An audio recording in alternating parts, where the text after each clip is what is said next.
Silakan, silakan itu apa? Oke, baik. Assalamualaikum warahmatullahi wabarakatuh. Di sini kami kelompok 4 dari matkul SPT atau sistem sistem paralel terdistribusi akan memaparkan materi tentang apa itu distribusi file system. Perkenalkan, nama saya Muhammad Fauji Surya Praja. Oke, baik. Boleh diperkenalkan.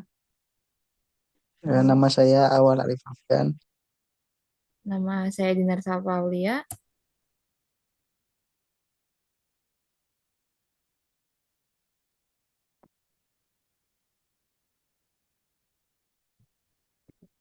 Oke, next. Perkenalkan, nama saya Raka Putra. Next slide, Dinar. Di sini saya akan menyebutkan daftar isinya. Yang pertama yaitu apa itu distribusi file system, kedua fungsi utama, ketiga keuntungan menggunakannya, keempat contoh sistem, dan terakhir untuk kesimpulannya. Oke, next. Di sini apa itu distribusi file system akan dipaparkan oleh teman saya yaitu Awal Alif Afgan. Terima kasih atas waktunya. Apa itu file system? Distribusi file system adalah sistem yang memungkinkan pengelola, penyimpanan, dan akses file secara terdistribusi di beberapa server atau komputer yang terhubung dalam jaringan. Sistem ini membuat file yang tersebar di berbagai perangkat tampak seolah-olah berada di suatu lokasi logis yang sama, sehingga pengguna dapat mengaksesnya tanpa harus tahu lokasi fisik file tersebut. DFS mencegah penyimpanan file ke beberapa node dalam jaringan, memungkinkan peningkatan ketersediaan, keandalan, dan efisiensi. Ini juga menawarkan transparansi pada pengguna serta skalabilitas untuk menangani peningkatan volume data.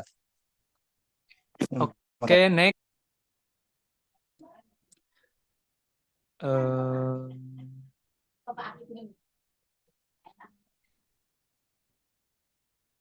Eh, untuk fungsi utama, saya akan memaparkan oleh diri saya pribadi. Untuk fungsi utama, fungsi pertama, penyimpanan terdistribusi DFS atau menyimpan file di beberapa server dalam jaringan, memberikan ilusi bahwa sebuah file berada di satu lokasi logis. Untuk fungsi kedua, akses data transparan, memungkinkan pengguna untuk mengakses file tanpa mengetahui lokasi spesifik fisikanya, dengan menyajikan semua file seolah-olah, Dinar, maaf, itu tadinya, saya ulangin ya, untuk fungsi kedua, akses data transparan, memungkinkan pengguna untuk mengakses file tanpa mengetahui lokasi fisiknya, dengan menyajikan semua file seolah-olah berada di satu lokasi logis. Untuk fungsi ketiga, toleransi kegagalan, memberikan redundansi sehingga jika satu server mengalami kegagalan, file tetap dapat diakses dari server lain yang menyimpan salinan data. Oke, next. Untuk keuntungan menggunakan DFS akan dipaparkan oleh Saudari Dinar untuk waktunya.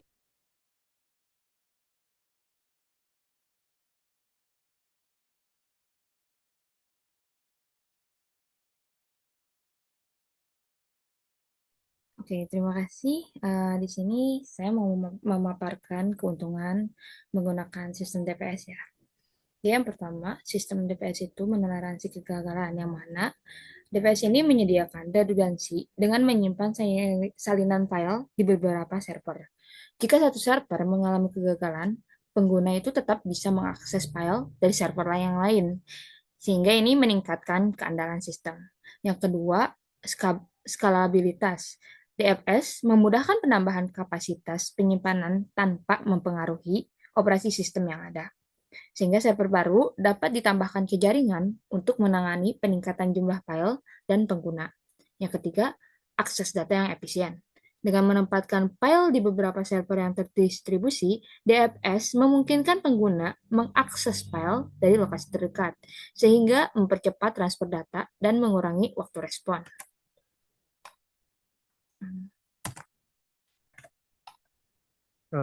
Next.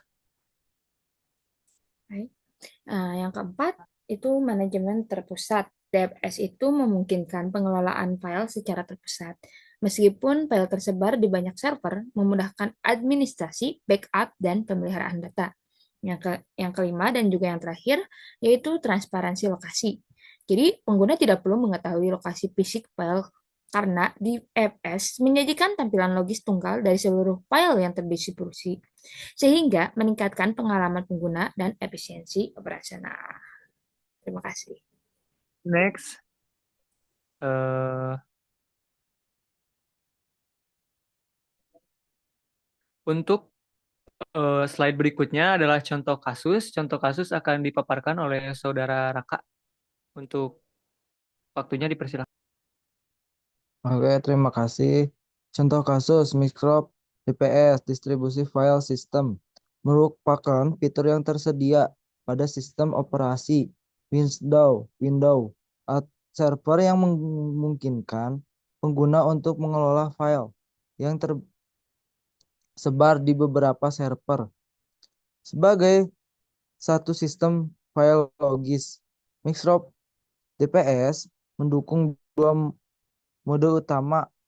Yang pertama adalah DPS Namespace menggunakan berbagai folder berbasis server dalam satu struktur direktori yang konsisten sehingga pengguna dapat mengaksesnya dengan nama yang sama meskipun file tersebut tersebar di berbagai server.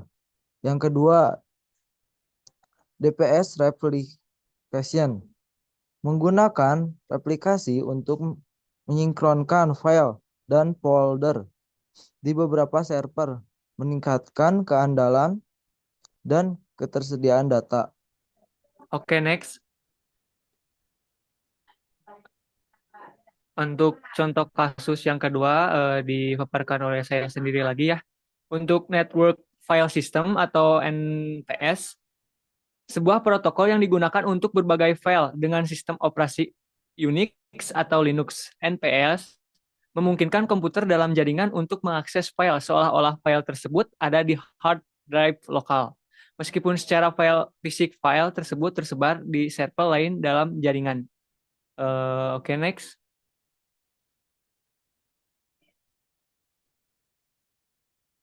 Untuk kesimpulan dipaparkan oleh saya lagi ya.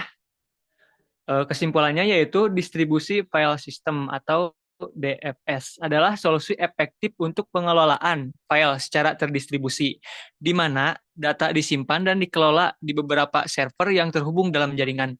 Dengan menggunakan DFS, organisasi dapat mencapai toleransi terhadap kegagalan, skalabilitas yang mudah, dan akses data yang efisien, yang semuanya meningkatkan ketersediaan kendala data.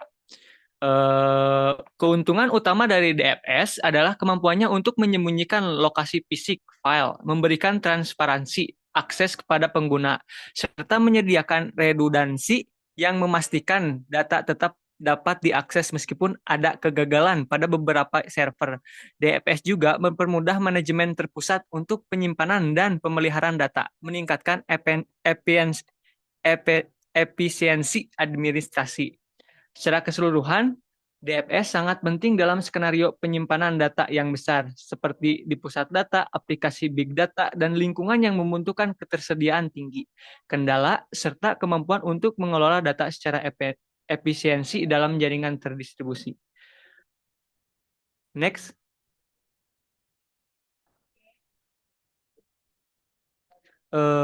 Sekian dari presentasi kelompok kami, yaitu kelompok 4, tentang apa itu distribusi file system.